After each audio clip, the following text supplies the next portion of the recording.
Welcome in, ladies and gentlemen, episode 91, MJ38 show, coming to you live, San Antonio, Texas. Matthew, Justin, we're here for you. Let's have a day. I'm not sure how your day's going, but let's make it better. Regardless, just better. Just more better. Yes, I agree. I accept that. I appreciate it. Let's just keep getting better. Let's make our better even better. Sometimes a better is a down spike. Yeah, and then make your best even better. Tim Duncan. Okay, go on. He's got a quote. Okay, yes, Timmy D, San Antonio legend. We love him. It's like, make your good better till your better is your best. Man, they're going to bury me for that. Something like that. No ChatGPT today. Okay. I want to say dialed in. Okay, let's go. If you know the quote, comment under the YouTube. There we go. Famous Tim Duncan quote. Yeah, give it to us the full quote. Regardless, the energies are there. Let's make the better best. Let's make the better better.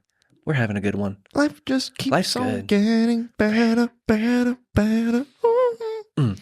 Yes, man. Been doing some good sheesh over here. Life's been rocking. I feel like I've been hitting the gas because my wife was out of town. She went to like a little work trip over the last week, and then she came back on Saturday, started cleaning, and then got the house nice and clean, and then went to work, and then came home, and then yesterday we went shopping. We went to church, like back into the regular Sunday routine, but it was like a super soaked Sunday of shit. Just going to church and then going to Costco, going to H-E-B, and then we did. There was something else in the mix. I guess just making dinner. Yeah, preparing, making dinner, eating, and then having to put together a fucking dresser for the little one. Yo, good like 2.5 hours, dog, at least. Where'd you get it from? Amazon, I'm pretty sure. Yeah, Amazon, dude. A good 2.5 hours, easy. Probably closer to 3. Just taking forever, bro. There was like a billion pieces. It looked like at first. I was like, oh god, oh, this is gonna be awful. It's gonna take forever. And I need a beer. I got turned into a beer guy. We had some wine with dinner because we had some pasta. And we had a bottle of red wine. And then her sister came over. It's like, yeah, back in town, a little Sunday night dinner, just hanging out. Because Gabby couldn't hang out with us either because she had to work on Saturday as well. So yeah, she came back into town, the wife on Saturday, and then I had to work. She had to work, and then our daughter went to one of her friend's birthday. So she was like, oh, I'm back. Where's everybody at? So the Sunday we were chilling, had a little bottle of wine, and then I was like, all right, I need to tackle this dresser. I need some alcohol. I need a beer, dude. Fuck Especially because if the red wine's fading while the work is turning up, it's like, nope, I need my BAC to. I need to be on a steady climb. I need to be on a steady creep at least. Yeah, for sure. It's way better than I don't need a shot decline. or anything. I just need a little. Because yeah, I knew we'd put together ours. We have two different, it was like a 3x3, and then one that was a 5 stack tall, and then those were ours, and we had done those. The first one took probably 3.5. Second one took like an hour and 45. Learning curve was real. Once you do the first one, the second one's butter. Nice. But yeah, we did the first one again on this one. I was like, it's gonna take at least 2, maybe 3 hours. Fuck. Yeah, that's about how long it took. I need a beer. Hey. Sounds like a positive feedback loop of getting shit done. Getting shit done. It's a good Sunday getting shit done, and then fell asleep, didn't even watch any TV, and just like passed the phone. Did that, passed out, woke up, went on the run, a little run this morning at Eisenhower, get a little couple miles, and then coming here and doing this shit, bro. Now we're here. Just fucking moving. I'm not gonna lie, you came in on 10. The guy's like, hey, what's up, bro? I was like, yo, he's turned. We're moving. Do your thing, dog. We're moving. This is momentum. All of yesterday's momentum. Just fucking carrying.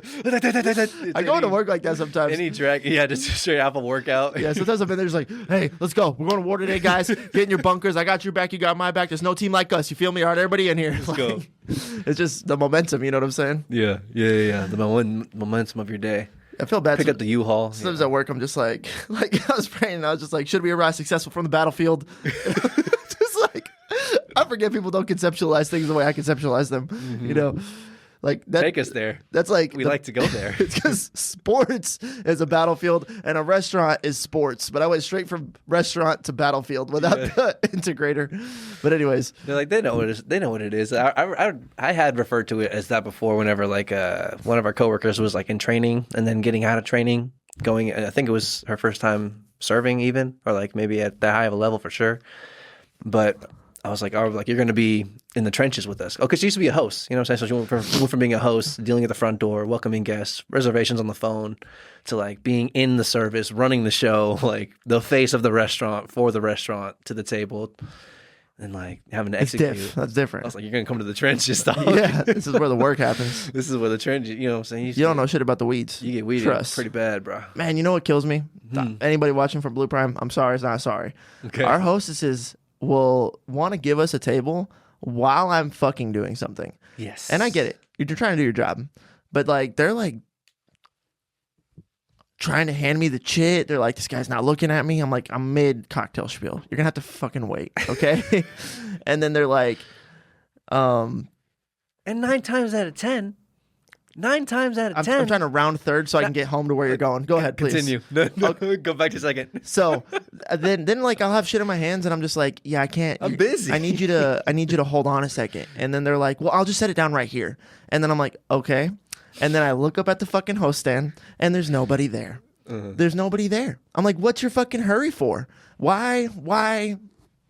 Work with me. You know what I'm saying? Like, I thought that was the home you were driving to. That the sense of urgency is unjustified. It's like you just want to complete your queue. My queue is a lot different queue. Okay, respectfully, I get it, but like, damn, lady. I think it piggybacks on yours because it's like 9 times out of 10, the chit doesn't have anything on it of any import at all.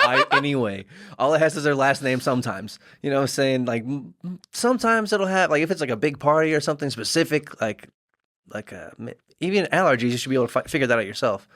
But on the informational reservation, like where they make the reservation, it's like not going to say anything too crazy unless it's like a birthday, like we have a cake, we're celebrating something special, or there's some backstory. Usually it's anything too I'm looking wide. for, have they been here before? And I'm looking for, is there a noted celebration? That's like the only things I'm looking for. Unless it says like, my wife has severe anxiety, please don't look her in the eyes.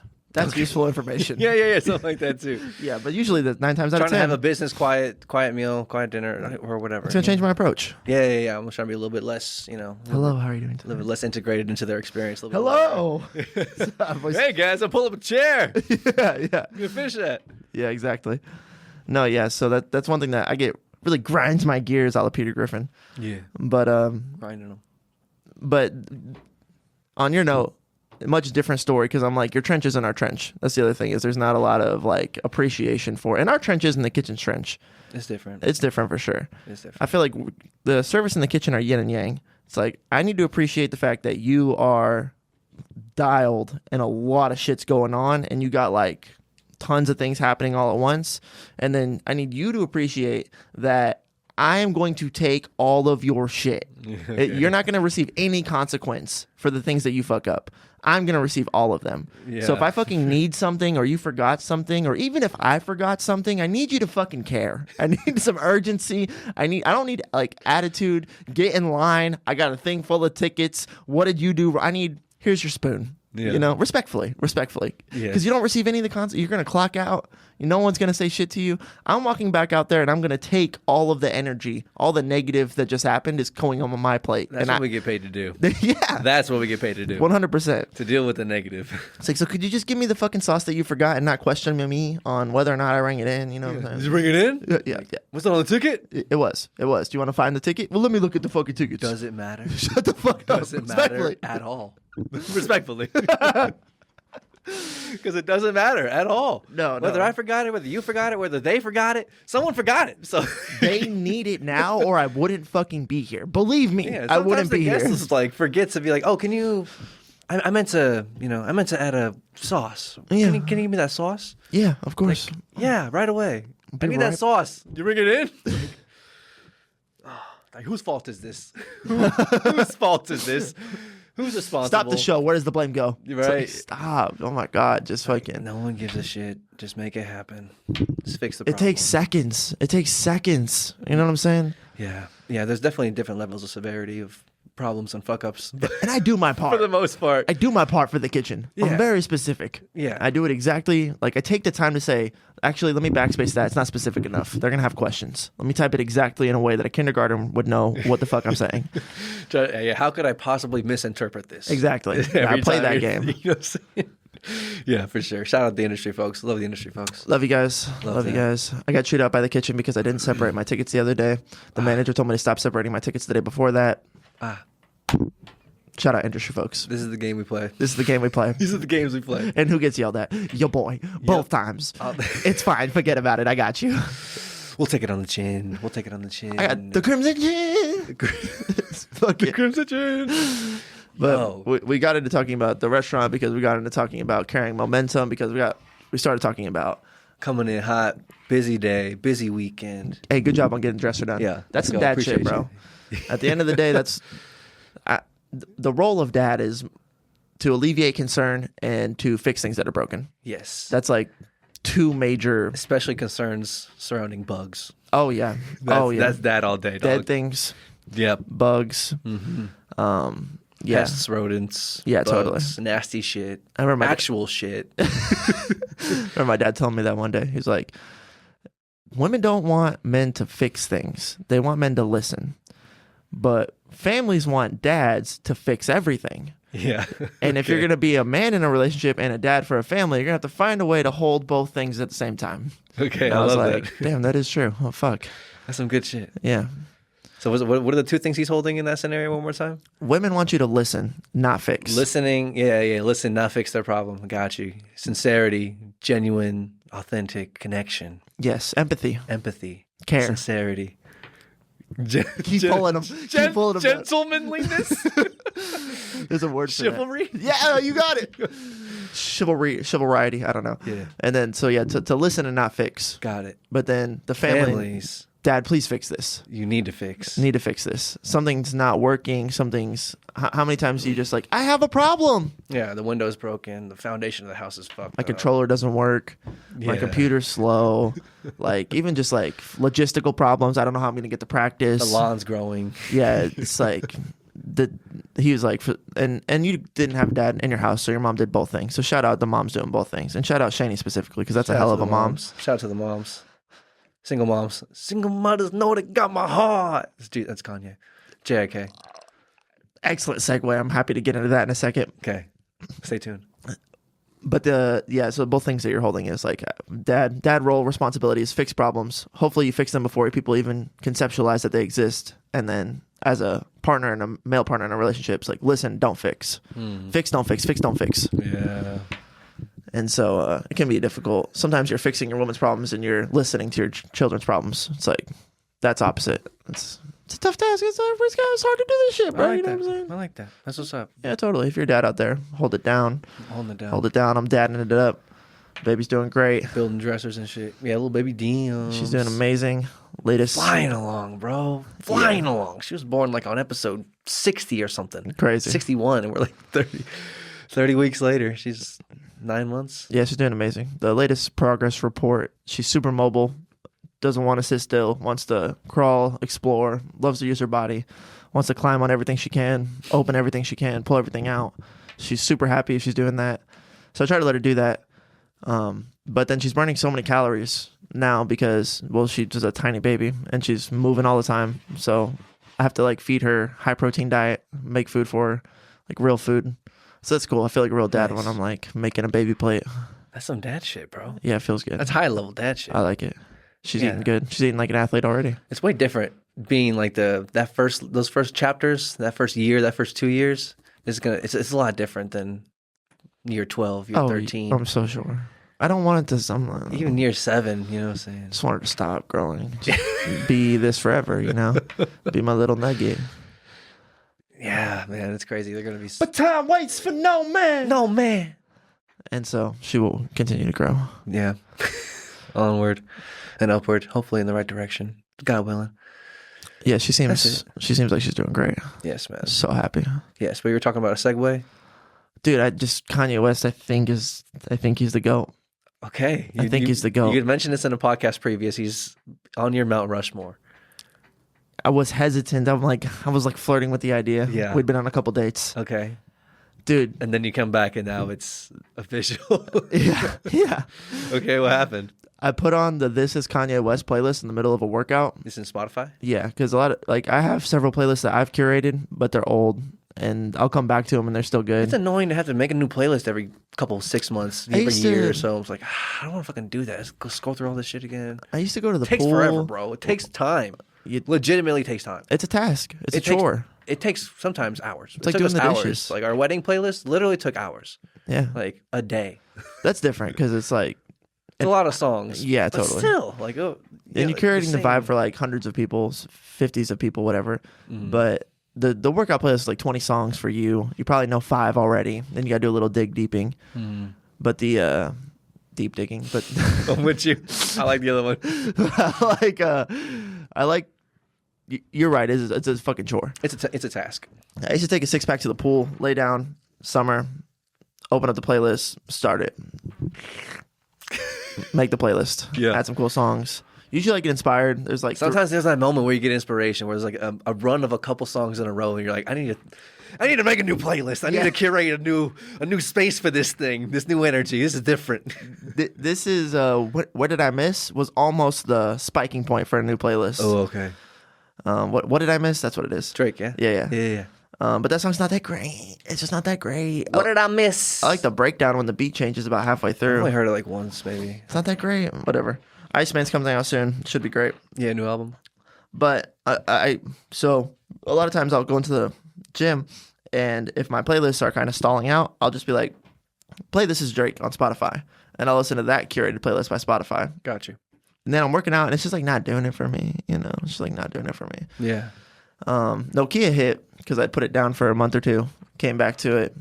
6 out, they believe in me. 6 in the club illegally. I could change your life so easily. Want you to stay, but you're leaving me. Leaving me. Whatever, I got the bars mixed up, but you get it. That was what got me through the workout, was the dee-dee-dee. King dee-dee-dee. I'm just like crushing some bench. Doing that, it was great, but then it wasn't enough, and I was really tired, and so my brain was just like thinking about the last podcast, and I'm like, play the This Is Kanye West playlist. Okay. Banger after banger after banger after banger, dude. Undeniable bangers, bro. How many in a row you think? I mean, dude, there was 6 songs that were S tier within the first 10, and it starts flashing lights. Okay, You're good to rock. Got some, hit 3 features in a row.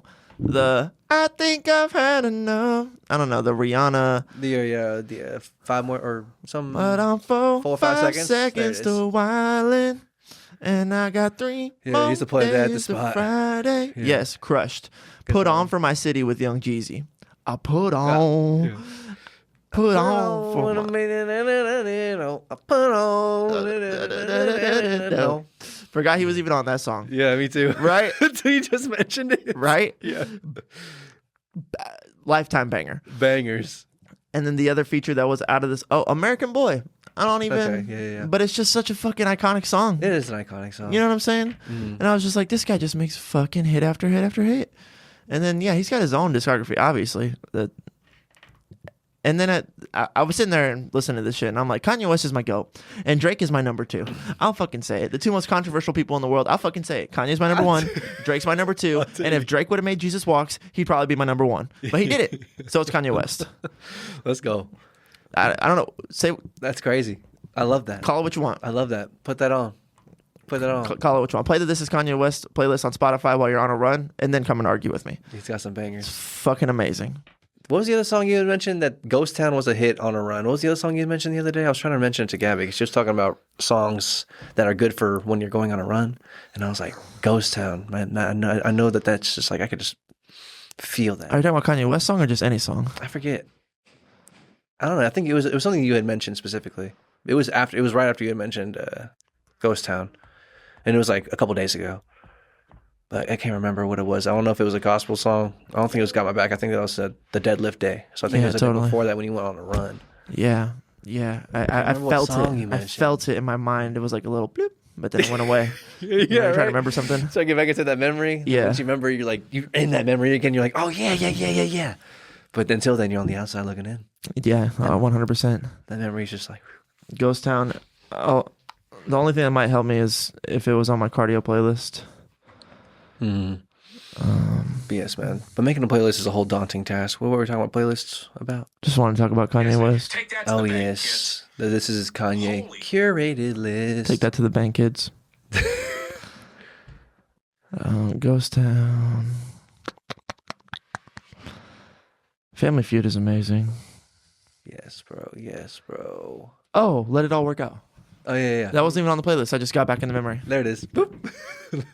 Yeah, I remember now, too. We were in the server line. Yep. I remember. It's so strange. It's such... We don't have access. And then you say a word with your voice. And then I'm like there again. I'm like, oh, yeah.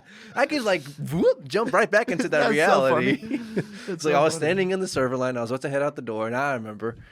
Yeah, so crazy. Yeah, right? Isn't that weird? Is it on that playlist? Did I read that?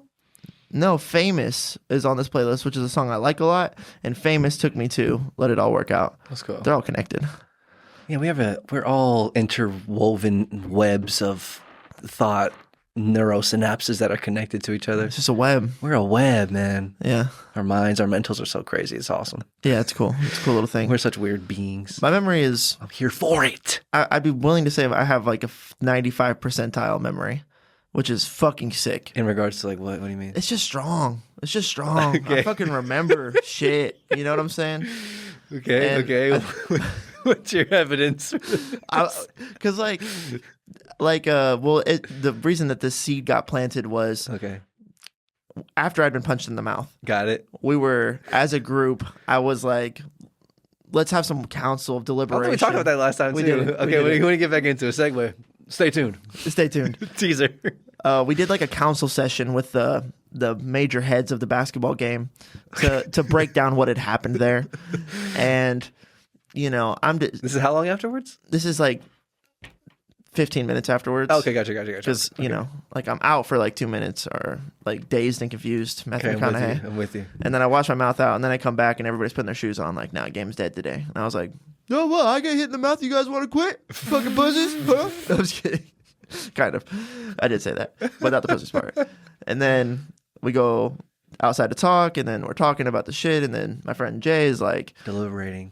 well, from what I'm hearing is that these tensions had been built up for a while. And I'm like, not really, bro. Like, and then well, kind of, but I just was like, you know, not in a weird way, just like I wasn't harboring any resentment or anything. nothing crazy. You know what I'm Yeah. saying? Like, yeah, I want to guard him, and yeah, I wanted to like, We had played each other in the past. yeah, I was down to battle, like on the field of competition. You know what I'm saying? But that's about where I had drawn the line. And then the dude's like, well, no, you fouled me super aggressively last week. And I'm like, I know what you're talking about. It's when you looked at P and you go, damn, and P goes, damn. And yeah, what had happened is that he's like, yeah, I crossed you over, you almost fell, and then you come back and just swing on me. And I'm like, dude, I blocked the ball. Like, you got fouled by my teammate who was playing help side defense. I recovered, went up, and then I blocked the shit out of the ball. Like, yes, I did swing kind of aggressively, but I had a clean block on you. I didn't come just like fucking clobber you, bro. I didn't hack you. No, I gave you no warranting for punching me in the face. Like, I didn't, nothing like that. And every time we got clipped together, it happened 2 times. Once the time before and once today. I kind of stopped and I was like, hey man, you okay? Because trust me, if I'm really not fucking with you, I'm not going to say shit to you if I hit you hard. It's like, I'm going to be like, yeah, that's what happens, dog. But like, I'm like, put that feeling aside and said, hey, you good? Like, outside of the game of basketball, like, you all right? I didn't mean to do that. And he's like, well, I don't really remember because my memory ain't shit. And I'm like, That sucks. is your memory not shit, or is this a narcissistic excuse to not take responsibility? Maybe it's both. Is it a blindfold that you're almost borderline willingly putting on so you can't be in line with objective reality and truth We do that. and don't have to face the consequences for not doing so? Humans do that every day. All the time. All the time, brothers. dude. All the fucking time. Please stop. Good. It's an epidemic. Yeah. So, but then that's what planted the seed. I was like, well, I can literally remember the moment it happened, the moment you looked at P and you go, damn, and he goes, damn, because I'm like, what are you damning about? Like, Yeah. I recovered and blocked the shit out of you. Somebody should come over to me and said, damn, if anything, you know what I'm saying? If anything. No, and this guy doesn't watch the fucking podcast. But the reality of that situation is, there's things that people do where they're jockeying for conversational position. For instance, I'm like inviting him to church at the end of the thing. I'm like, look, man, I go to CBC. I'll be there at 2:00. You can go with me. Come with me to church. I got to go at 2:00 because I need to fucking sleep on Sundays, but I'll go with you at 2:00. And his response was, yeah, well, I'm up at the crack of dawn because I got to get up early because I got to get my shit done. And I'm just like, what does that have anything to do with what I just said, bro? Or church, yeah. Or church or none of that. It's just like, well, I do it better. Well, I do more. Well, I did this. Well, I got, it's like this weird, like, I'm on top of the situation. I'm better. I'm doing more. And it's just like, I don't know why people do that. I think it's like an insecurity. The insecurity, social hierarchy thing. The jockeying thing. Yeah. I think it's just like, what's going on here? I think a large part of I want to hit life people is in the dealing mouth with that do that. I think we're all having to deal with that. It's just such a childish. It's so childish. It's so 5th grade. Well, my dad could beat up your dad. I got the Xbox 360. Well, I got a Charizard. It's just like, bro, shut up. What's all we're talking about? But anyways, so memory. There's something there for. Yeah, but memory. My memory is usually pretty, like, I remember what the fuck happened. Like, we can talk about a dispute that happened a week ago, and I'm like, no. Here's the context. Here's what happened. Here's what I said. Here's what you said. And that's why I have a problem with it, because I was coming from this frame of reference, super open, super like, I just think we should look at this thing. And then you came in really hot, just kind of like denigrating my person and saying that we're not doing enough work. And it didn't have anything to do with what I was talking about. I can remember that shit like thoroughly. And then when I get into the weeds about what actually happened, all of a sudden motherfuckers can't remember. And it's either the blindfold or it's your memory sucks. Yeah. And if your memory sucks, what's your life, bro? Your life is your memory. Holy shit. Yeah. I don't know. I don't struggle with that personally. Yeah, I feel pretty strongly about my memory, especially because sometimes I'm able to lean on it so heavily, or I'm like, wait, did I do that thing? Like, for example, like I'll be at work and I'll have like to send an order into the kitchen, and then I'll be like, wait, did I send that? Or did I put that modification on there that I needed to do? And then like I'll try to gain certainty by like looking back on the past and be like, can I remember that? Can I remember doing that? And then also like remember an instance of me like, okay, yeah, I do remember that. I remember hitting that button and then hitting these buttons, and like I remember that sequence of events happening. Nice. I could lean back on that. So I think server training is, because I envisioned later, a couple days later, talking to Jordan Peterson about our memories being really good. JVP, if you want to come on, please. Oh, dude, it'll happen. It's going to happen. It's going to happen. It's going to be so awesome. I affirm that. Oh, it's going to be awesome. The sweetest, dude. Jeez Louise. But being in the service industry and being servers like that, it's got to be a memory workout. Like, we do a memory workout every day. You know what I'm saying? Mm-hmm. So I think that's part of, like, we've, like, actively developed, like, a muscle, the memory of just remembering shit. Like, I got to remember, okay, so then another thing happened where I got introduced to a table by Aaron and Aaron, these wonderful couple that comes into Blue Prime. Yes. They came in, and Aaron, the gentleman, is always very keen to be real, like there's a word for like a good person. So he's there and he's brought his friends out. So he's going to take a moment to introduce me to his friends, even though I'm like nobody, you know what I'm saying? Me and Aaron don't even have like that crazy of a relationship, but he's a very like civil, good mannered person. So he's like, oh, Matthew, please, these are my good friends. I want to introduce you to Bobby and Melissa. Right. And those are their actual names, which is 5 that I still pulled it out. Bang, bang. Let's go. And it's just like, I'm like, hey, I'm Matthew, been here for a long time. Aaron are great people. Really nice to meet you. They're like, oh, yeah, we're excited to try this place out. Then Aaron says they have a place in Fredericksburg called Six Twist. It's a bubbly champagne, Prosecco, mostly a bubbly type of bar and food place. Got it. So if you're ever out there, you got to check it out. So I'm like, oh, really nice to meet you guys. You're one of us. I hope you feel at home. Ambiance is crazy, right? All right, I'll talk to you guys later. Then I do my whole fucking shift, and then I need to go talk to my friend John to say goodbye. And then really I need him to help me with some swipes. So I walk in there because he's been in there for a while. I'm like, hey, man, if it's okay with you, could I use your card to take care of some comps? And he's like, here you go, man. I'm like, sweet, thank you so much, appreciate you. And then I like bloop, bloop, bloop, and then give him back the card. I'm like, thank you, appreciate it. I'm going to take off if that's okay with you. He's like, yeah, you're good. And I was like, all right, bet. And then I'm like, Aaron and Aaron, absolutely great to see you. Pleasure. Bobby and Melissa, really nice to meet you guys. And John's just like, give it up. This motherfucker's crazy. Got him. Let's go. And they're like, oh, I can't believe you remembered that. That was like hours ago. You've been working this whole time. And I was like, truthfully, I can't really remember. I remember that either. Names are all the names in the world, all the time. And then all I'm like, things you could be remembering. In the moment, I'm like, oh yeah, you guys, 6 twists in Fredericksburg. I'll see you guys soon. And they're like, oh, he's crazy. He's going off. He's crazy. He's going off. And then I was just like remembering that. I was pretty like, damn, I pulled that. I don't know how I remembered that. You know what I'm saying? Yeah. And then I was like, it's just the muscle that I developed. I was able to like go back to that moment, go back to that handshake, pull out Melissa, and then I pulled out Bobby. Bang. And so that's one thing to say. I think the act of working out of the muscle helps the memory a lot. But then the other thing is technique helps a lot too. So I've developed a technique where I can remember anything as long as I attach it to anything. It doesn't have to be like a true correlation, something, a rhyme, something that makes sense. I just have to attach it to anything. And I think I attached Bobby and Melissa to 6 Twist. And just because I attached those things together, I was able to go to the attachment and remember what was attached. Yeah. Like it doesn't. The way your brain computer, mind, mental computer finds attachments and finds files. Yeah, exactly. It's like I just had to make a file that had more than one thing in it, and then I was able to open the file and there was things in there. Yeah. It sounds crazy. 6 especially Spirit Bobby Melissa got it. Here we go in the folder. Throw that in the back. It's like double click. Got it. Yeah. Like if you just need to remember like the address is like Heron Roos Pass. I might say something like it's Cocksleep Road. Okay. It's Heron Roos Pass, Cocksleep Road. It's like that's a funny joke. It doesn't mean anything. It's not like I grew up on Galena, so I'm gonna take the 3rd G, and then that's gonna represent this and this. No, like it doesn't need to be attached to anything. It could be as simple as anything. Most people need something I think you need something concrete in your life, and then you attach it to something concrete, and then you go to the concrete, and it helps you to draw the abstract. Like you could just take abstract and abstract, combine it for no reason. You just need to create the memory of you remembering. Yeah, that's what you need to do. The memory of you writing it down in your mental, whatever that is. Yes, dude. Yeah, I remember that brings me back to sophomore year of college, T-State chemistry.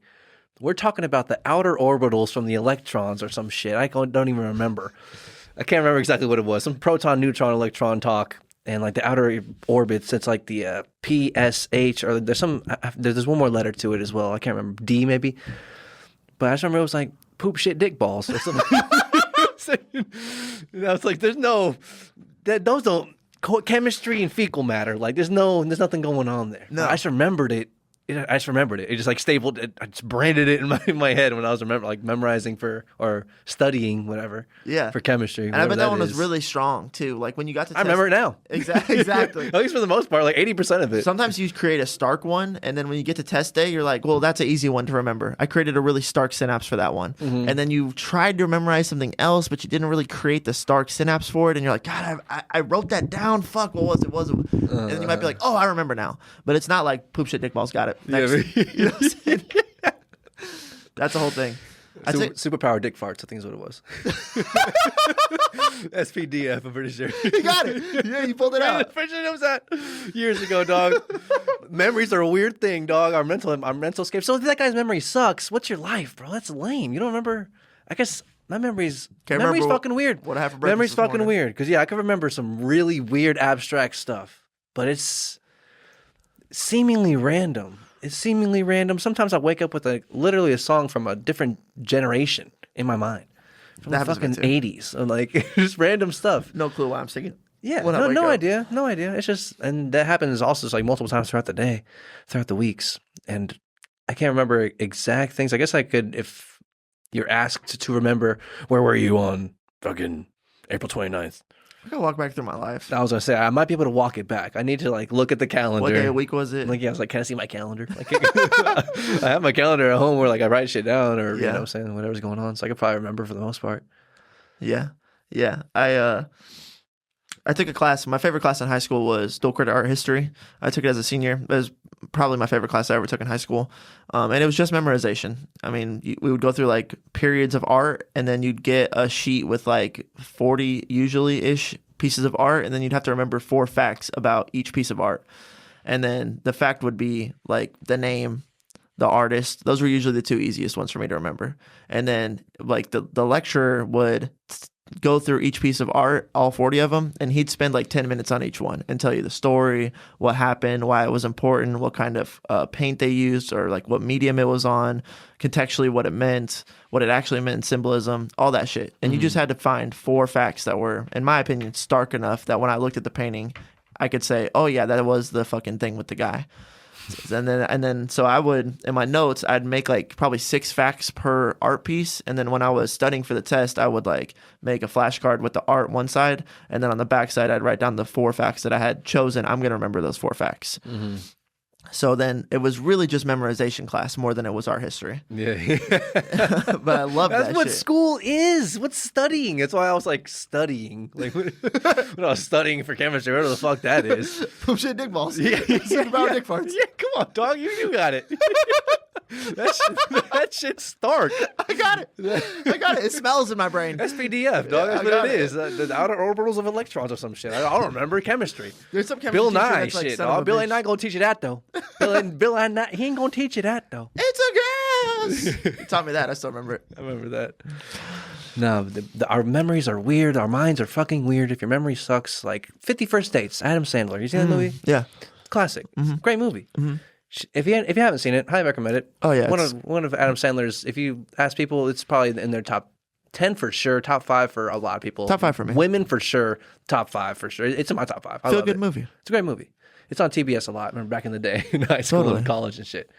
But it's a movie where the premise is Adam Sandler's this guy trying to get this girl to like him, but this girl, he unbeknownst to him, has this rare kind of like mental condition where she loses her memory every single day. So she's like reliving the same day. It goes on to explain a little bit more about how that happens and how her dad takes care of her and how her brother kind of helps in that regard. It's a interesting premise. But yeah, dog, if your memory is just like gone every day, then you're not really like, that's what we are. We are our memories, bro. Yeah. You know? Yeah. Or I guess there's okay. So even Yeah, there without you your go. memory, there's something there though too. Dig into Because this is where the show initially the show name is going to be The Descendants. We're going to kick the can around because I think there is already like a Disney princess or like a Disney. I think it's like a Disney version of a show called The Descendants or a movie maybe.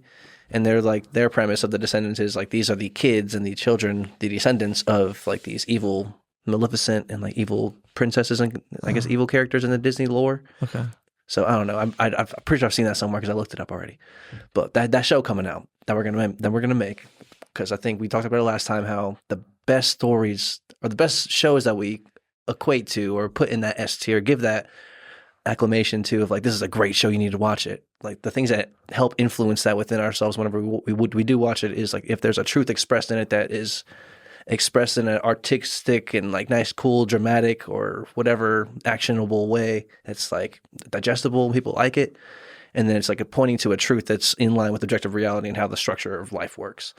And like it's a part of it is like just like your beliefs, like you know, saying like no one knows for sure about exactly what's going on here. We're all kind of just like here. So like if someone puts up something forth and everyone's like, oh, that's such a good show or such a good movie, they probably touched on something that's somewhat in line with the way that the structure of the Matrix works. That's why the Matrix is awesome. Everyone loves the Matrix. Everyone's like, oh man, that shit's crazy. That shit's awesome. Yeah. So I think part of like what the Descendants is going to be cool because I want to express different like ideas, and this is one of them. Being like, without your memory, who are you? You know, like you're the creation and results of thousands and thousands of years and hundreds of this like people who made you or who made people who made people who made people who made you. It's like that's just like such a wild thing to think about. So without your current memory of who you are right now, you still have some sort of resulting, some sort of Hereditary DNA memories. given something from somewhere. Yeah. You have your inclinations. Like I have bad eyesight. You know what I'm saying? Like that came from somewhere. Like there's something going on with that. Yeah, I'm with you. Yeah, there's. It's like in the show. It's real quick. It's like so in the show. Like my character could have glasses now, but like if we're gonna do like 3 main character storylines of like a present day, maybe like a couple generations ago, so it's like somewhat tangible than like 100, 200, 300 years ago, so it's even like a little bit less tangible, but it's still like it remains in the same sort of like jumping time frame mentally. You're just like, okay, that makes sense. That's like their grandpa's grandpa or their grandpa's grandpa's grandpa. I could like follow World War that. One, but then it goes like 100, 300, Viking 400. times. Yeah, you're like, oh shit, this is grandpa times like this 20 grandpas ago. Yeah. It's like, oh shit, but it's still the same thing because like this is a little bit more easy of a jump. But then it's like, oh shit, like the people live like that. Like to make that connection of like The Chosen does a good job about that of like giving you that sense of time and place and how things kind of were, like the lifestyle of the time, Society, and, like, society, culture. the zeitgeist at the time. Yeah. How people did things. Yeah, how people did things. Like Yeah. that's it. So like, yeah, like I could have glasses on my character in one of the modern day scenes, but then this person could be struggling with the eyesight and like figuring out glasses, and then this person is like just like their eyesight sucks, and like that won't be obviously stated by anything except like if you're subtly, Pointing. if you know what I'm saying, like if it's subtly interjected into the story of that character, it could be like drawn the link. They'll be like, oh shit, he has bad eyesight because like, oh, he has glasses, and it's like, you know what I'm Right, saying, stuff like right. that. And then that could be more of like a detail that provides the context of what we're doing, but then there could be more like heavy hitting things, like they made similar choices. Yes, yeah, they presented similar situations, similar patterns, similar opportunities. Difficult conflict happened, and they both took the same kind of outcome based on their character, you know? Yeah, That shit's fine. yeah, it's tight. So yeah, tell your memory. Who are you? Continue. What were you talking about though? Sorry. No, I'm with you. There's what makes us, I think, is there's like an ego and an id, I think, is like how Freud defined it. But like a sense of self, the sense of self that you've built, and then the sense of self that's subconscious within your own brain that you haven't consciously built, like the things that have happened to you, and then the things that you've actively chosen create like the sense of self. And your actively chosen can dive into your subconscious and do work there, but that's usually not the natural mode of existence. Usually it's like my outward thoughts and then my inward, most of the time it's like pain.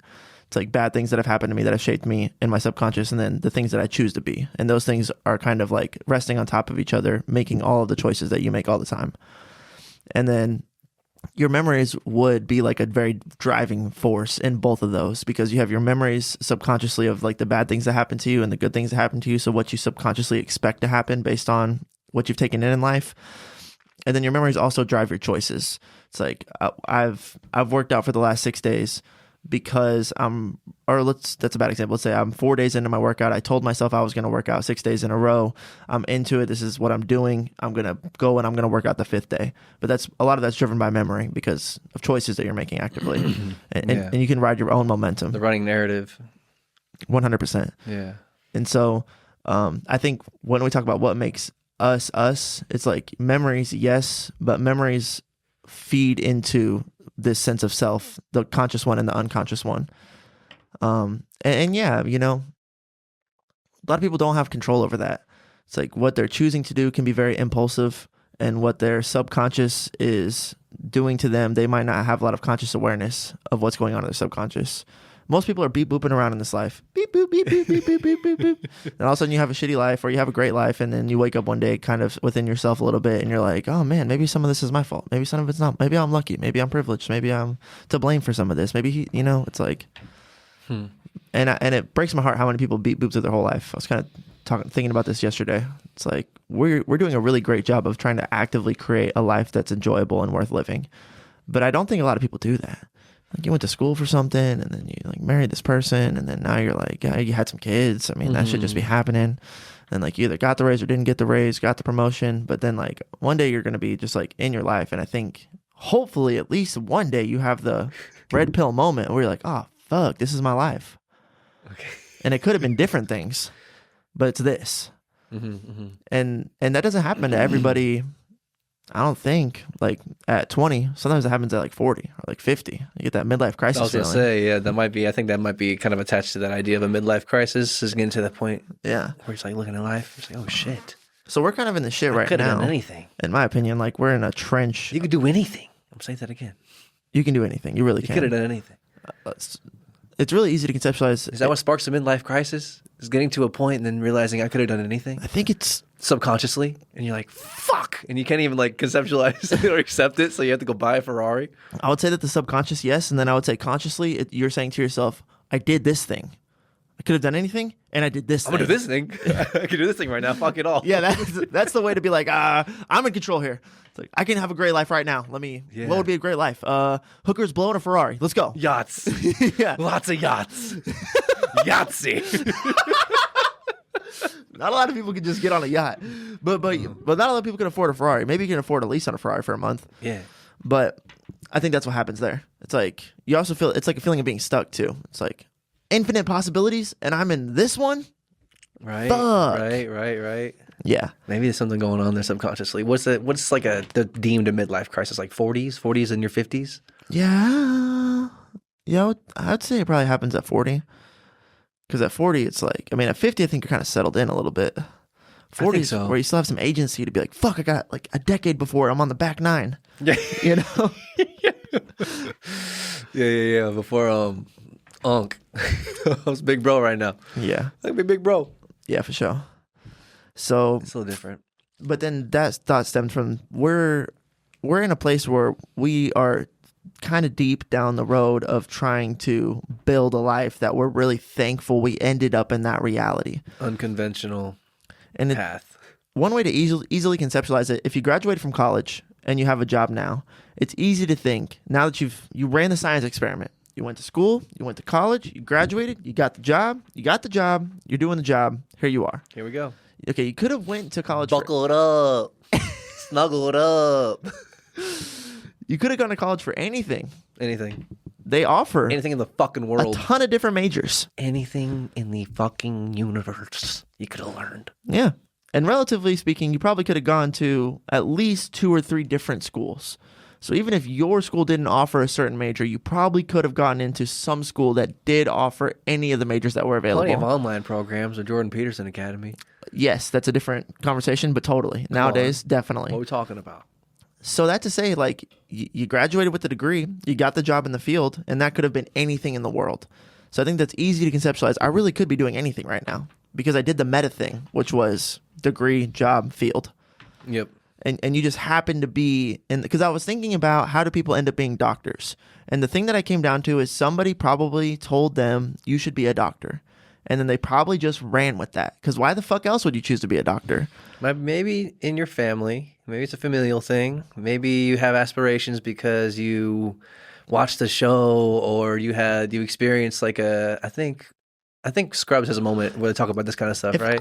If I would have seen, this was the whole point. Was Okay. if I would have seen Scrubs sooner, I would have been a surgeon. Me too, probably. It's so crazy, right? That show's great. Damn, you're in my head, bro. Come on. Please go on. I don't know. What are we talking about? There's a point in Scrubs. Oh, where they're talking about what made you want to be a doctor. And I think one of the girls had expressed like, I think it was Carla maybe. I think Carla, she's one of the nurses in the show. And she, I think it was a weird episode. I remember it's coming back to me now in pieces because this particular episode was like a documentary style I episode. can see it Remember in that my one? head. Yeah. It was like that's like the only episode of its kind.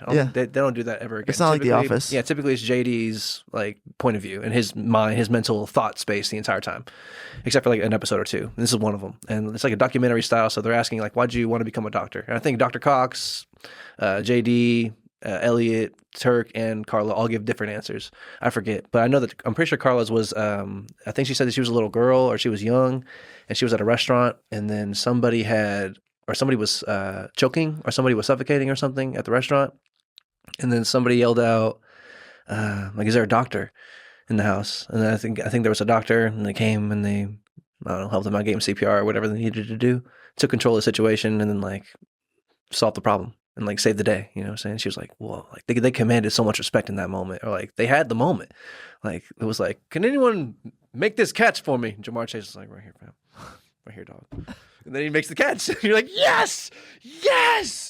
Fucking saves the day. Superman. So there's true moments of influence. Yeah, maybe a true moment of influence to make you want to join a medical profession. Like if you're involved personally or seeing someone else get like help. Yeah. Something like that. I've seen like shows that say cops said the same thing, more or less. Okay, yeah. Like domestic dispute in my house. My mom was always finding my dad. A cop came and like saved the day, and I was like, I want to do that for people. Yeah, right. That kind of shit. Yeah. Mm-hmm. But aside from that, what else did you say? Just I think it's like someone either gives you the idea or affirms your idea. Okay. It's like you should be a accountant. That's a safe job that makes a lot of money. And you're like, that's kind of in your head. And then you get to that point where you're going to make the decision. What am I going to major in? It's like, well, I could be an accountant. You know? Right. Or like if I, let's say hypothetically, just like were to pitch something like that, like an uncle even. It's like they're not even their own kid. You know what I'm saying? Or it's like to their niece or their nephew, and they're like, hey man, I remember like going to college and they're undecided and they're like looking at all the options and then they see something that's like relatively familiar. They're like, oh, I've heard of this from at least somewhere before. Yeah. You know, my uncle mentioned something about being an electrician. It's like, I'll go to the electrical store. I don't fucking know. Or it's like, oh yeah, my uncle's best friend's a doctor. He has a great house. He has a huge house. We go to there for 4th of July. I want to be like him.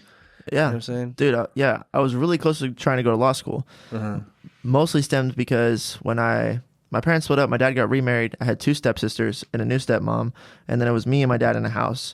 And we would get into arguments about what happened. And my stepsisters weren't always playing fair. So I really had to like articulate the fuck out of what happened. Be like, no. We were here. This happened. This is fair. This is unfair. Last week this happened. We said next week was going to be different. And then now I'm in this position where I have to, argue for myself to get I got to lawyer up. And my stepmom, who was not initially on my side for a lot of arguments because she's taking care of her daughters. You know what I'm saying? She was like, you would be a really good lawyer. Like, you have the meta skill stat to argue law because I'm a grown adult and you're making a great case for yourself. I can't even it's like, you're right. Okay, Matthew gets the front seat this time. Like, I'm sorry. What do you want me to do? Like, he made too many great points. Like, I'm not going to be a disarbiter of truth in my own story. Court adjourned. Yeah. But I had to, because like, if I didn't sit there and say, hold on, ladies and gentlemen of the jury, they would get off on me and they'd be like, I'd be months without me getting the front seat or getting to pick what was for dinner or getting to go see the movie I wanted to see, Yeah. And so, but that stuck with me all the way. I got down to finance or law. That was pretty much where I was at. And then finance doesn't have law school. So I ended up going for finance because too much school. I hate school. If I didn't hate school so much, I probably would have picked lawyer. Yeah. But, and then life happens to people and they end up changing what they're doing. But ultimately, when you're making that decision, that's what I'm trying to say is like the influence, how it happens. Somebody says something to you sometime. Yeah. Most of the time, For the most part. I was like 12 when she said that. And then by the time I was 18, it was still ringing in there, Yeah, exactly. Plant something in Demi's subconscious right now. She's a fucking superstar. You can be a superstar. I thought about telling her she should be a doctor. If she has the IQ to do it, at that point, it's just a choice. Just do it. You know what I'm saying? Yeah, it's just a matter of just showing up and doing the fucking thing. Yeah. Just being disciplined. It's like working out. It's like you could work out. You can have you can be in shape. Totally. For your whole life. If you just don't stop and just keep going. Oh yeah. Also, if that's all you know, that's another thing I think about Demi. It's like, if I just feed her salmon and sweet potatoes, avocado, broccoli, chicken, rice, she just doesn't even know about oat milk cream pies. About soda. Yeah, exactly. What the hell is that? Yeah. Coca-Cola? Yeah. The fuck is that? Well, it's kind of like an Olipop. It's like, oh God, it's just like a sugar bomb. Yeah. Someone farted in. Dude. Yeah, there's outside influence. Someone's going to give her a Pop-Tart. You know what I'm saying? That shit'll happen too, but it's the norm. It's like, what's the norm? If you can generate a norm where that's kind of an outlier, whereas if Coca-Cola is the norm, it's different, Way different foundation, way different starting point, way different home base. Yeah, exactly. Dietarily speaking, because like our daughter, we don't have soda in the house. You know what I'm saying? We just don't have it. Like we just don't. We have water and milk. Like, I don't buy that shit. Pretty much all we got as far as liquids are concerned. Maybe like some Olipops every once in a while. I buy Olipops every now and then. Yeah, I got some stuff I still have some alcohol in my fridge from 4th of July, but like I've got alcohol in my fridge from when I moved in. Yeah. Like 2 years now. Jesus Christ. Yeah, dude, what is it? Lone Star beers. Oh God. A couple seltzers. Do beers go bad? No. They don't? I don't think so. I could be wrong, but I don't think so. Okay. Yeah. Dude. Let's go. They're ready for the draft. Sure. Football coming up, y'all. Football coming up, bro. Been watching quarterbacks. Got 2 episodes left. I'm gonna save them. Highly recommend. It's good. I didn't watch the first season at all because I know that the lady's not gonna want to watch it. They're just not gonna want to watch it. Oh, dude, the Patty Mahomes storyline is so good. I'll come back and watch that one after this so one. But bro. This one's good because it's just a reminder. I'm sure the first one's shot in the same way, but quarterbacks show on Netflix. It's tight, especially if you're not into football, you're not gonna like it. I doubt it. Maybe you might, but like. I think for the female demographic, they're probably not going to enjoy it that much. But for me, it's not going to do the same thing. I'm fucking loving it primarily because, or like the storylines are cool. It's Joe Burrow, Jared Goff, Kirk Cousins. It's cool to see their personal life and their mental breakdown of the game and whatever. But another cool aspect that I've been really enjoying is the recollection, is the remembering, is the re-dramatization in the show of last season. I was like, oh yeah, this is what happened. This is the story. I get to reread the book of last year. I was like, okay, yeah, this is where we're at because we're about to head into the draft, and like it's nice to whenever you're heading into the draft to kind of know Remember all that. what's been going on. Yeah. Especially also in the pick'ems. More importantly, in the pick'ems, The narrative. the draft is easy, relative because I ADPs. know the meta. Yeah, I know the meta ADP. I know the meta draft scenario to build a good team or like to build a team that I've deemed to be like a championship worthy team. The type of characters I need to get. I still need to go through and look at all the little blurbs about the different people at different People we don't know that levels. much about. Yeah, exactly. Find out a little more intel, but I could do that all day, every day. But the thing is, whenever we do the pick'ems for the football, and you're picking off the spreads or you're betting on the games and who's going to win by a certain amount of points, it's a lot to know. You need to know a lot more information. A lot more variables are at play as far as who's going to win by a certain amount. Like home versus away, and then their kickers and injuries and head coach moving and their whole coaching staff, special teams, headquarter or head offensive coordinator, defensive coordinator, head coach. Those people get moved around all offseason, like all the time. You know what I'm saying? People get traded all the time. So it's like you gotta remember what happened last year. Take that. All the movement that happened over the course of the offseason and then go into the new season. So it's like nice to watch quarterbacks to get that refresher of like, oh yeah, I remember a lot of these games, especially because I was like, I remember betting on that game. Yeah. I picked the Eagles.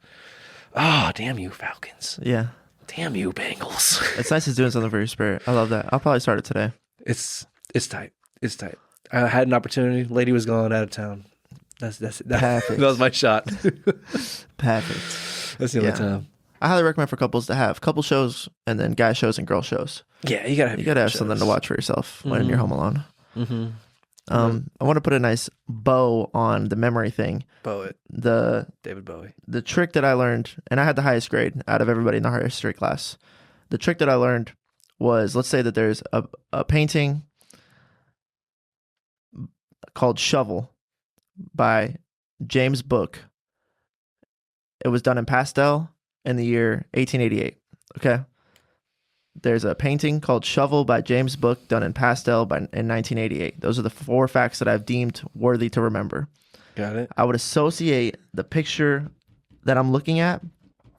I'd associate it with, imagine Devin Booker, but he's a shovel. Oh, Okay. okay, got it. Wearing the jersey. He's a shovel with arms, real skinny guy, shovel. Actually, I'm a shovel. Like, imagine a GIF animated shovel. Okay. He's shaking hands with James Potter, Harry Potter's dad. Okay. Okay. He's wearing a special, unique jersey that's pastel colored, really bright neon pastel colors, and he has 88. That's his number. That would be the thing that I would choose to remember. This thing would associate with that thing, and it would have all the facts laying in it. Be like, okay, that's James Potter. He's a shovel. Got it. James Booker. That's right. Shovel by James Booker. Pastel jersey. It's done in pastel. 1888. Got it. I love it. That's legitimately.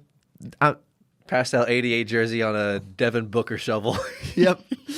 Shaking hands with Harry Potter's father. James Potter. Yep. Yep. Got it. So that would be. I'm here for it. Dude, I'm telling you, I'm here for it. I had the highest grade in a college class with that technique right there. I did one of those for every picture. And then I learned now that I'm 10 years removed from that, I can tell you that the meta thing is just making an attachment. Yeah. Just, Yeah. You know what I'm saying? I remember thinking about that in school because I remember the teacher would say, like, I forget, talking about an equation or something.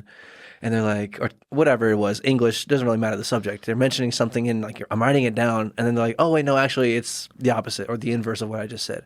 And I'm like, just make up your fucking mind so I can tell myself how to remember it. You know? Yeah. Well, sometimes I remember it's the opposite. Like, oh, yeah, this is the thing that's different than what you think it would be. That's the attachment I've made to it. Right? I had to do that with the rooms in Blue Prime because I always wanted to be Azul, Sapphire, and Mistral. A should just be the first one. That's what my brain's telling me. The first room should be Azul. Got it. But then I have to tell every time I think about the rooms, I'm like, it's not what you think it is. Sapphire, Azul, Mistral. Like the first thing I think is it's not what you think it is. There's something different here. Yeah. My spidey senses. It's counterintuitive. This is a counterintuitive room layout. This is opposite. Yep. And then that's Counterintuitive, yeah, right? Yeah, I assign the same thing to things. Isn't that funny? Oh, fuck, dude. We're such weird creatures, man. Yeah. Humans are weird. Our mental capacity is strange. I love it. We are weird specifically.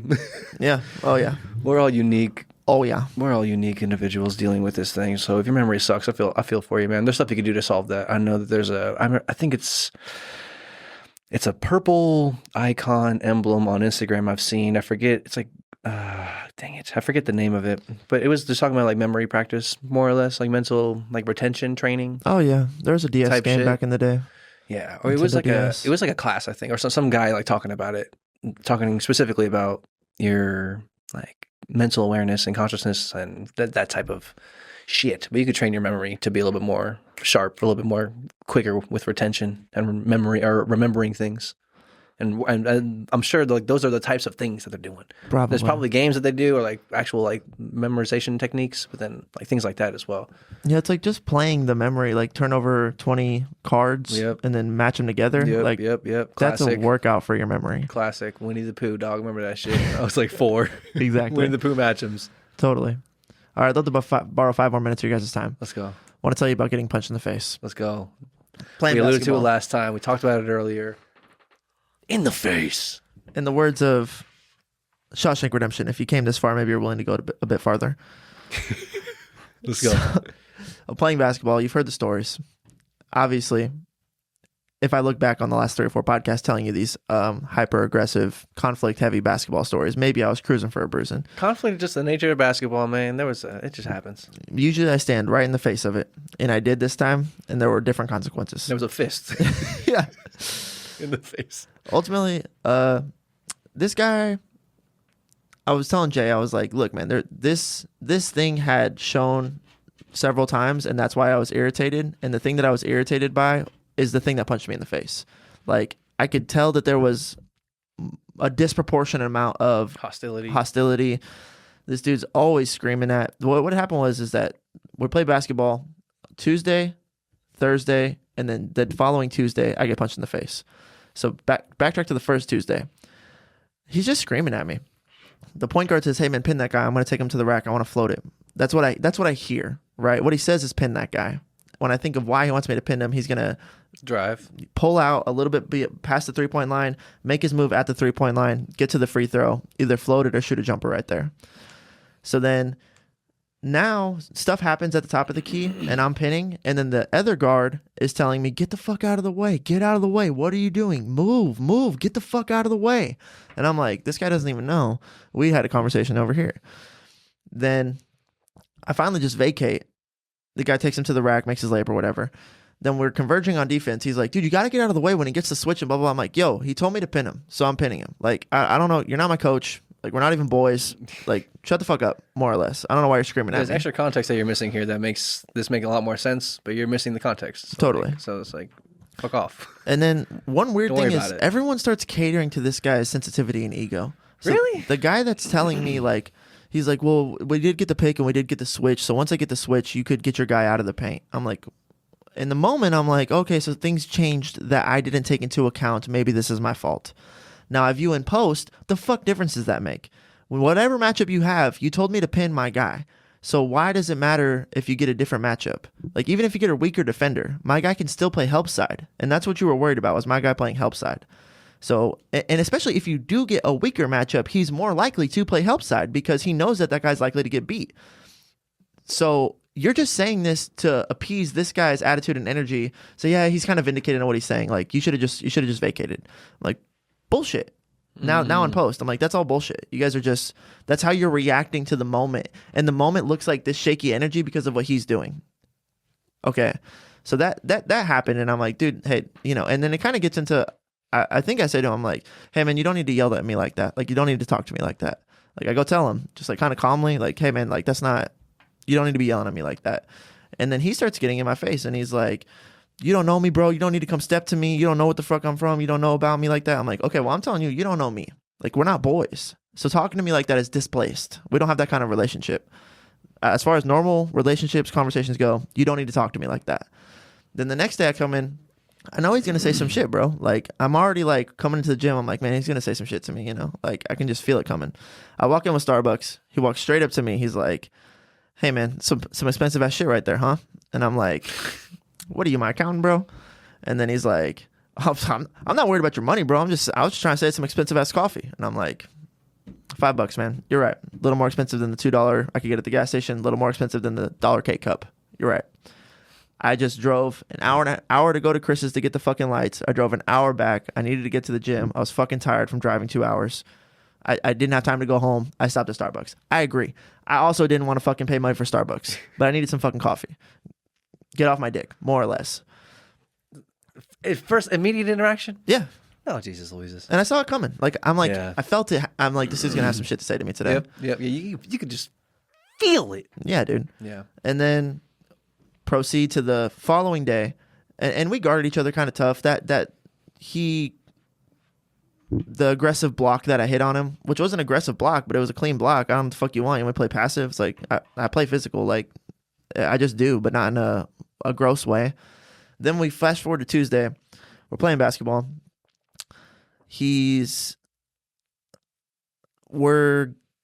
Oh, yes. Okay. So he goes to the lane, gets by me, but I recover and tip the ball on the layup. And, oh no, that's not what happens. I get beat, and then I recover really good and contest it really good. But he makes a good contested layup. My teammate goes, hey, nice recovery. Like, as I'm, like, in the air contesting, and then he makes a layup, and then he looks at me and goes, yeah, nice recovery. And I'm like, this fucking guy, man, fuck you. And then I get the ball down, come and shoot a transition three, miss it, whatever. But now we're kind of, like, going at each other, which is fine. That's fucking basketball, man. You know what I'm saying? Then the next time down, he gets on my side, doesn't quite beat me, but then he pins my arm and kind of hooks me and then goes like that and then expects to like just hook me and get by me. But that's an illegal play to hook someone. So when I'm hooked, I just don't give him his hand back. Like, he's got my arm, and then when he tries to pull his hand back, I just hold it down. So he can't switch back for his layup.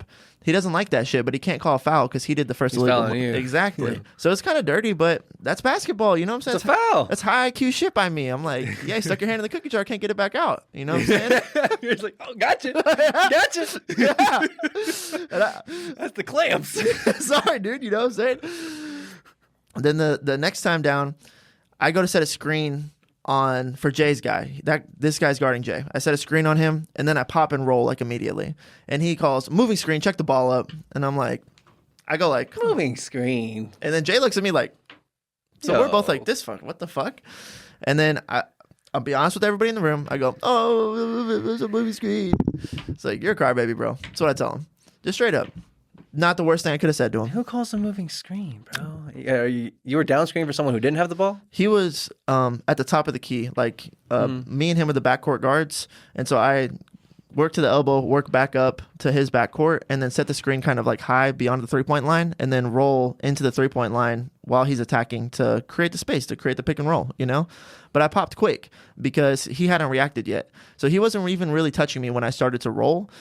And so it was like, I guess in his mind, by the time he's running into me, I'm already rolling. You were rolling, yeah. But it's legal. Like, I don't know what to tell you at that point. I wasn't screening anymore at that point. I had released the screen. I was done, yeah. And I was cutting now. I was moving, yeah. And you were running into a cut is what was happening. Yeah, it's like a rub play in a fucking NFL. Sure, yeah. And it is kind of like, you know it's what I'm borderline, saying? but not, yeah. And we gave him the call. Like, we didn't take the bucket. We said, I just called him crybaby. That's lame. You know what I'm saying? Okay, continue. And then he steps to me and he's like, I told you don't fucking know me, bro. And I just like step to him. I'm like, dude, it's not even a moving screen. Like, what are you talking about? And then I'm on the ground. I'm like, that was the catalyst. That was it. What? The moving screen. Yeah. And I'm like, I'm on the ground. My mouth's bleeding. I'm like, oh, he hit me in the face. You know what I'm saying? Motherfucker. That's fucking crazy. And then he feels super vindicated, super justified. I tried to tell you, you don't know me. I tried to tell you, don't talk to me like that. I tried to tell you, you've been antagonizing me. I tried to ask you about your coffee. You're being a dick to me. Oh. I'm just like, bro, what the fuck? Everyone deliberates, more or less comes up to, yeah, you guys had something brewing. It seems like, Matthew, you had an equal part to play in this. And then that's just what happens sometimes. Okay. That's the background story. My questions, I have two questions. Two takeaways that I can't quite figure out how to take away. Okay. Got it. One was, I don't think I did anything wrong. So the question is like, did I do something wrong? That's the question. And then the next question is, doesn't matter. Yeah, right. Doesn't matter. No, you shouldn't be hitting anybody. You know. Okay, right. That's what you would think, right? That's what I thought for sure. I'm like, guys, automatically, why are we even having discussion here? He just hit me in the face. And now we have to talk about who was vindicated, who was right and wrong. It's pretty fucking obvious who was wrong here. Yeah. Okay, but it wasn't so obvious to that group of people because I guess there's some circles. My friend Manny brought up, hey, in Houston, you might have just got shot. And I was like, well, in Houston, I'm not. And at this point, I have to be so careful with what I'm saying because he is just flying off the handle at everything. And all the guys are like, oh, you can't say that. Got to be careful with what you say, man. You say something wrong, you might get hit in the face. And I'm like, what? And then so I'm trying to say, like, in Houston, I might have just shot you. Because, or let's just say person A hits person B in the mouth. Person B might have just shot person A. They're like, well, person A might have just shot person B and not hit him in the mouth. I'm like, okay, is that where we are? Are we in the kind of scenario where if anybody offends anybody, they're going to get shot? One, Yo, we're not in that scenario. Two, is that the kind of scenario you want to be in? Are you saying this is basketball at an LA Fitness? at LA Fitness? This is not war. This is not war. It happens though, because it happens. It happens. It happens every day. That type shit be happening. Is that what we want to model our physical game? But no, it's not right, or it's not. We shouldn't be like playing like creating environments or creating like a thought towards it that would like just make it acceptable. It's like, oh, it's okay. It's just what happens. It's like, no, this ain't UFC, bruh. Is it what happens in the streets? To a degree, I guess, yeah. Does that make it eligible for not wrong? No. That's what everyone was arguing in the circle, more or less, which is crazy to me. Crazy to me. So yeah, I couldn't even make the argument. I was like, what is that the structure that we exist in? And is that the structure you want to model our structure after as the people who, I don't know, are the personas that string the game along? Like we're basically creating the rules right now. The people that I'm talking to in this room, we're more or less deciding what the rules are. So it's like, are those the rules we want to adopt? Is that what we're saying is? Yeah, how do we handle the situation? How do we handle this? Right. As a people group. And they were so more concerned with coddling his ego and his sensitivities than saying, let's structure this in the way that we deem the most proper and best way to structure it. That was crazy to me. Crazy. So then, was I wrong? We'll say I called him a crybaby. Other people have told me I could have said much more harsh, volatile, terrible shit to him, and it still doesn't justify getting hit in the face. Yeah. Because it's America. You want to talk about the legal system? Basically say whatever the fuck you want. Free speech. Facts. But it's not free hit in the face. No. So you could say I was wrong for calling him crybaby, I guess. But none of that was worth getting hit in the face for. No, it doesn't warrant it. The problem is that it's just a structure where you can get hit in the face for saying the wrong thing, apparently.